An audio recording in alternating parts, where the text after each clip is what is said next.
What's good, everyone? We're going to be covering our way too early ACC rankings for this upcoming season. We're going to rank every team in the ACC. We're using everything that we could find in terms of who's going where, the transfer portal, who's coming in, who's leaving. And of course, like all videos, all of our rankings, we use KenPom. And we're just kind of go through from the top here. Um, it's Duke. And, I guess this isn't a surprise for most people, but, Duke coming off of a season where they were the third KenPom ranked defense and sixth offensively. Of course, with Cam Boozer going to the NBA, this is going to be a very different team. And I don't think they're going to be as very, dominant on the offensive end, especially. But, they did go ahead and add a lot of great talent. Of course, it's Duke. First player that they went ahead and added was John Blackwell from Wisconsin. John Blackwell averaged 19 points a game, shot almost 39% from three. Just a great, great offensive talent here for Duke to begin their portal. They also went ahead and added Drew Sharanowski from Belmont. He was an all MVC first team. He was an all MVC first team player, a strong interior scorer and rebounder. These are just some of his numbers here: 10 points a game, six rebounds, and shooting almost 70% from the field. So just incredible efficiency. He's not a great free throw shooter at 43%, but that field goal percentage kind of speaks for itself at 6'9". And also they went ahead and they have a lot of guys returning, including Patrick Nongba the second, their center, 10 points a game last year in his sophomore year, five, six rebounds. And also they have a lot of returning guys, Caleb Foster, Dame Sarr, Caden Boozer. So this is just a very, very balanced team, returning from last year, and I do expect Duke to be great defensively, again, but again, with losing, there's no player like Cam Boozer coming in for Duke this season, so that's going to be very different. And even the year before, there's no Cooper Flag type of player. So, I don't expect Duke to be this elite offensively, but, defensively, I still think they can be great. But I just don't see this Duke team being as good as the last two seasons, in my honest opinion. Maybe they will be, but, it's just hard to see without, of course, players like Cam Boozer, Cooper Flag. You're not going to get those types of players every single year. But again, we have Duke here in our number one rank in our ACC way too early rankings. Number two we have is Virginia, and this was honestly closer than we thought. Virginia finished 27th in terms of KenPom offense, 17th defensively, and they were led by a freshman, Tice DeRitter, who averaged 15 points a game, six rebounds, and shot over 50% from the field. Again, as a freshman, that's a huge, huge boost. And him returning is, everything for Virginia. Without him, this team would be very, very different. I'd have them very likely lower. But he's arguably going to be the best player in the conference, so they have that going for them. They also went ahead and added players like Jurian Dixon from UC Irvine, 16 points a game over there, and almost shooting 39% from three. If we look at his numbers again, going into his junior year here. Coming in from UC Irvine, that is just a great defensive team, and in the country, UC Irvine has consistently been one of the best defensive teams in the country. As you see, last year they were ranked 26th. So this bodes really, really well for Virginia's defense, and keeping in that top 20, if not going higher than that. And also they have other players like Christian Harmon coming in from Arkansas State. Um, Christian Harmon averaged almost 13 points a game, but didn't shoot it too well. 39% from the field and less than 35% from deep. And Arkansas State wasn't great in terms of KenPom numbers, so time will tell with him going to Virginia and how he's gonna contribute over there. But filling out the roster rest of the way, Jan Vide from Loyola Marymount. But a great Virginia team led by Tice DeRitter. This is going to be very fun to watch, no doubt. Going into team number three here in our rankings, we have Louisville. People say they had the best transfer portal haul, out of all teams in the country, led by Flory Badunga. Flory Badunga was the number one transfer portal prospect, and Louisville got him. Let's just kind of look at his numbers here. Coming in from Kansas, it'll be his junior year. He averaged almost over 2.5 blocks per game, 13 points, and nine rebounds, shooting 64% from the field. Year before, he was shooting 69% from the field, so just incredible numbers for Louisville. and a great talent that they're getting. They also went ahead and added Jackson Shelstad from Oregon. And we know Oregon didn't have a great year last year, but adding Jackson Shelstad, 15 points a game, 5 assists. He didn't have a great shooting year at all, shooting 39% from the field, 31% from three. But time will tell, maybe he can really improve his game at Louisville. And also other players from great programs, Carter Knox from Arkansas, explosive athlete. Alvaro Figueres, if you guys remember, Alvaro Figueres from Iowa. He hit the game winner against Florida last year in March Madness. So, a clutch player that, has that March Madness pedigree and experience. So, another big boost for Louisville here. And yeah, just a great haul for Louisville. Like we said, they had arguably the one, two, or three, transfer portal hauls in all of college basketball. So, don't be surprised if I definitely think they're going to be improved defensively, especially considering they have Flory Badunga. Offensively, we'll see. They don't have, Mikel Brown Jr., right? Players like that. Ryan Conway Jr. not there anymore either. So, offensively, it's kind of a question mark, but defensively, I do think Louisville will be, improved. So we have Louisville here with in our third rank. Going down to number four, NC State.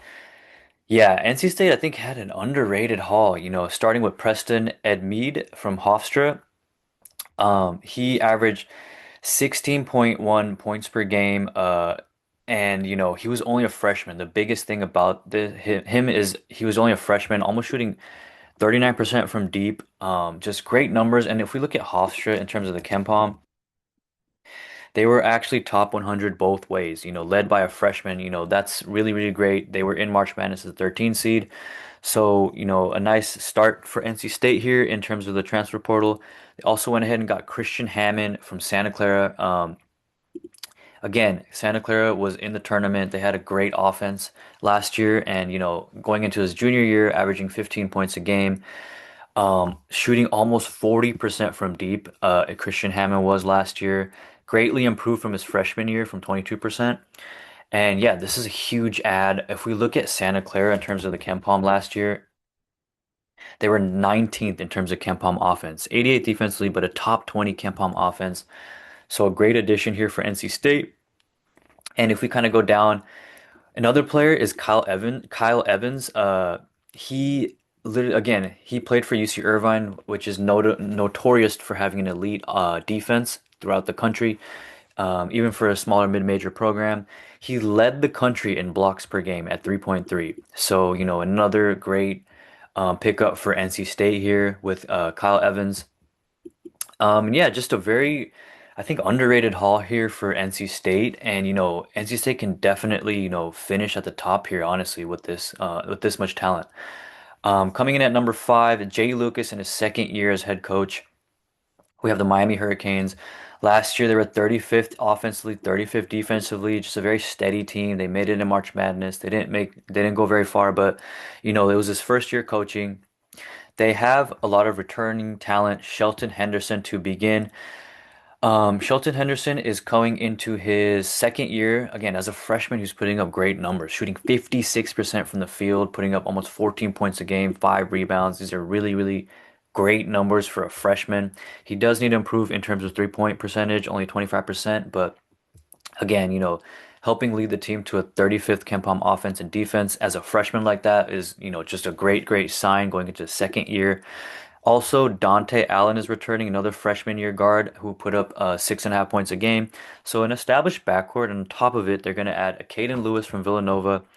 As we know, Villanova last year was competitive in the Big East. They were a top three Big East team, and they were competing for that a Big East title towards the end of the year. So 12 points a game from him, 5 assists, and almost 2 steals a game from a Caden Lewis. Miami's backcourt is going to definitely be stacked. A lot of talent in their backcourt, and they also went ahead and added Somto Cyril from Georgia. That's 9 points a game and 2.5 blocks almost. So, you know, that big man position also is pretty solid here from Miami. They're a pretty balanced team. It's going to be up to kind of their wing talent and their wing depth to, project where this team is going to go. But a lot of backcourt talent and Somto Surreal in the middle, has Miami as a very, very competitive team in this conference. Again, Jay Luke's second year looking to build. Coming in at six, I honestly think this is probably the most, I don't want to say like overrated team. I don't know where people are putting North Carolina yet, but I mean, it's North Carolina. They were 36th in terms of KenPom offense, 38th defensively last year. But the thing is, they don't have that much, talent going into this year. I don't think, they had Caleb Wilson last year, who unfortunately was injured, but they did go ahead and get Terrence Brown from Utah. Terrence Brown averaged almost 20 points a game. And that's just obviously incredible scoring from a player, any player. But the thing about Utah is that Utah was not great in terms of the KenPom numbers. Let's see here. Utah was 86th in terms of KenPom offense and 214th defensively. So that is very worrisome. 10 and 22 in their year last year. So, they're going to rely on Terrence Brown a lot to, carry this team. And they also went ahead and added Neoclis Abdalis. I'm sorry I pronounced his name wrong, but from Virginia Tech, 12 points a game, 4.5 assists, and Matt Abel from NC State. But again, this is going to be really, really tough for North Carolina to compete, in my opinion, in the ACC with these teams that we said 1 through 5 in front of them. They're going to have to rely on Terrence Brown a lot.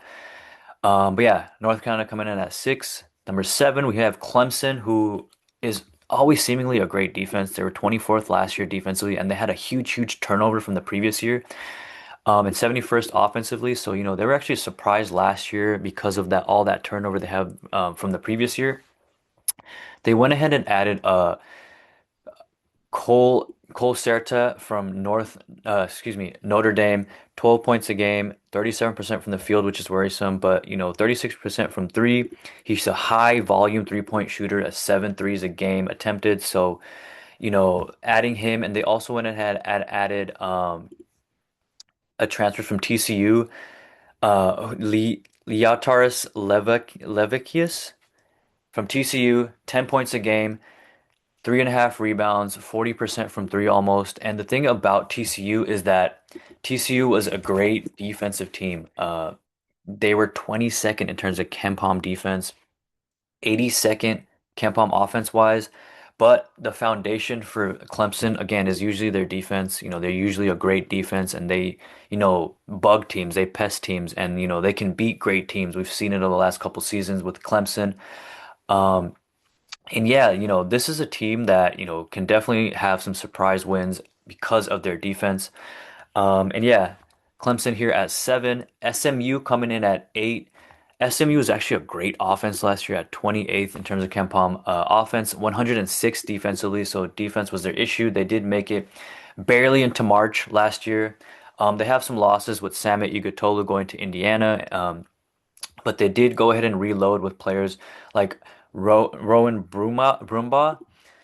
He put up 19 points a game for Tulane, 5 rebounds per game as well, 3.5 assists. A great, great scorer, and they're going to rely on him a lot for their scoring, and to kind of get back into that top 25 range offensively.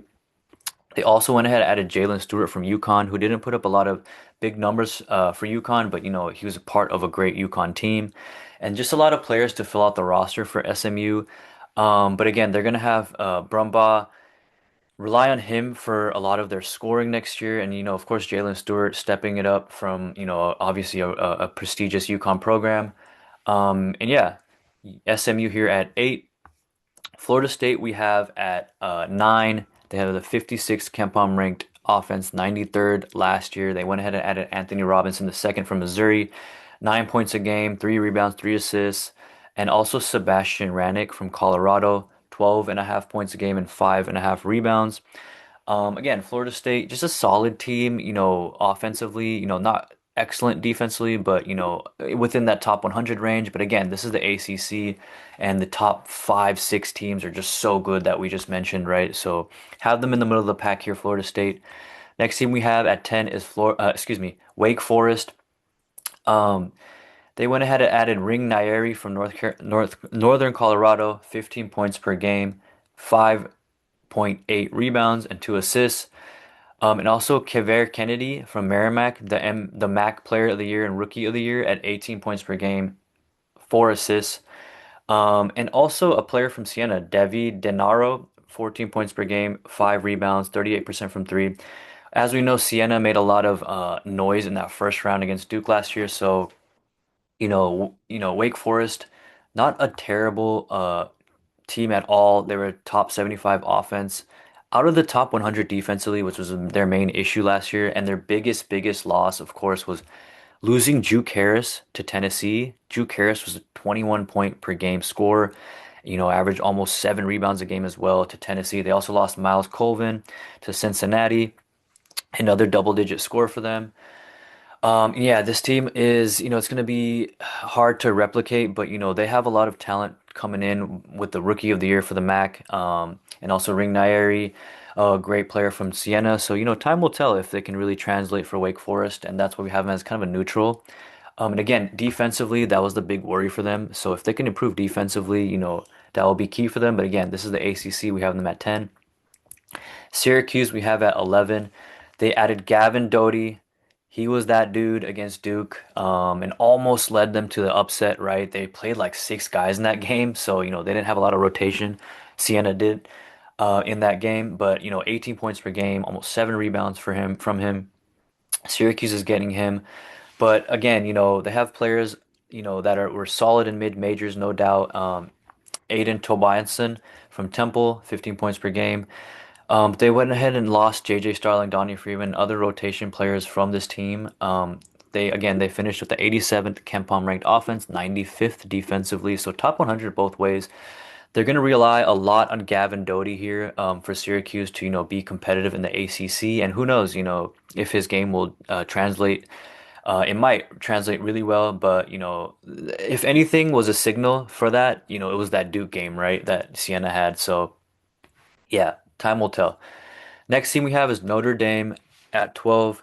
They went ahead and added Logan Duncombe from Winthrop, 18 points per game, 9 rebounds. So, just a solid, great player from Winthrop. But their concern was defensively. At 127th defensively, they're 80th KenPom ranked offense, but yeah, that defense was outside the top 125. Big losses for this team. That's why we have them neutral to worse. They lost Marcus Burton. Marcus Burton was a 20 plus point per game scorer. They lost him to Indiana. He was injured last year. He only played like 10 games, but losing him is absolutely huge. They also lost Jalen Harrelson to Tennessee. So those two losses are going to be really tough to replicate. And again, yeah, it's going to be tough for Notre Dame here. We have them at 12. Next team we have is Virginia Tech. This was actually good, offensive team at 67th KenPom ranked offense, 74th defensively, so within the top 75 both ways last year. But they did have a lot of turnover to this team. They added a player from Oklahoma, 7 points per game, Koala Tak, and then Miles Heidi from San Diego State. But Heidi didn't really have a lot of production in San Diego State, and San Diego State notoriously doesn't have a great offense. So again, this is the ACC, so it's gonna be really competitive for Virginia Tech. We have them at 13.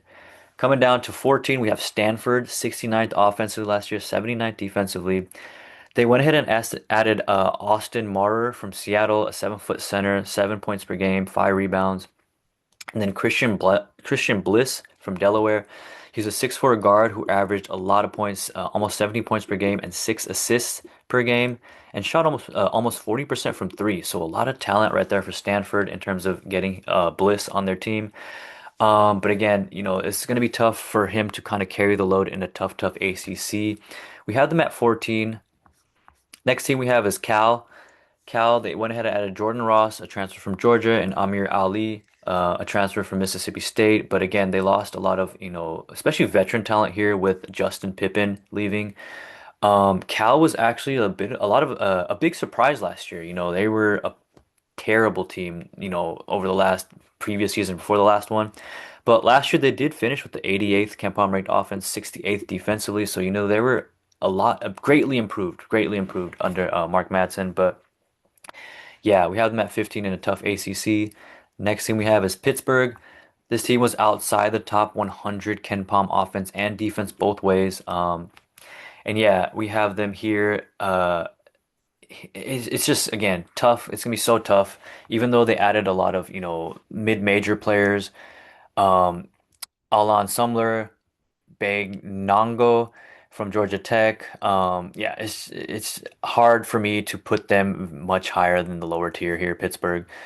Next team we have is Boston College towards the very, very bottom. You can just see already Boston College 278th in terms of KenPom offense, 64th defensively. So they did have the defense going for them, but they did go ahead and reload. They got Money Williams from Montana. He probably had the best name in the conference, no doubt, but he also is an absolute baller. 20 points per game at Montana, 4 assists, 4 rebounds, and shooting almost 50% from the field. So he is a definite big, big talent added for Boston College. Um, and also Ernest Shelton from Merrimack, 16 points per game. And he's not a shooting greatly from the field. His efficiency is off, but they're going to really rely on Money Williams to carry this team, and I definitely see them improving in that Ken Palm offensive range. But yeah, time will tell how far they can go in the ACC. Last team we have is Georgia Tech. Georgia Tech was outside the top 200 offensively and outside the top 125 defensively. Heavy roster changes. They added Victor Valdez from Troy, almost a 15 point per game score, 4 rebounds, 4 assists from him. But again, having been the 205th KenPom ranked offense and outside the top 125 defensively, we have to put them this low. They haven't added enough talent for us to put them higher, and we have them at the bottom here.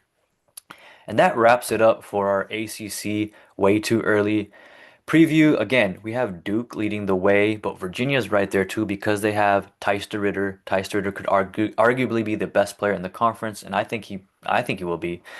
Absolute stud in his freshman year, and who knows how he'll perform in his sophomore year. Again, other teams that are really, really noteworthy in this team, I think, and a sleeper team is my biggest sleeper team is probably NC State. We see all the talent that they've added. Christian Hammond, Preston Edmeade, Kyle Evans in the paint, leading the country in blocks per game. And yeah, NC State and of course Louisville. That this was the number one, transfer portal haul. A lot of people are saying so. Yeah, look for like 3 or 4 teams to really compete, and then Miami is kind of a dark horse. But yeah, that wraps it up for this video. If you guys want to check out more, check out collegebasketball.info. Subscribe to the channel. It gives me a thumbs up. It really helps. Till the next one, y'all. Peace.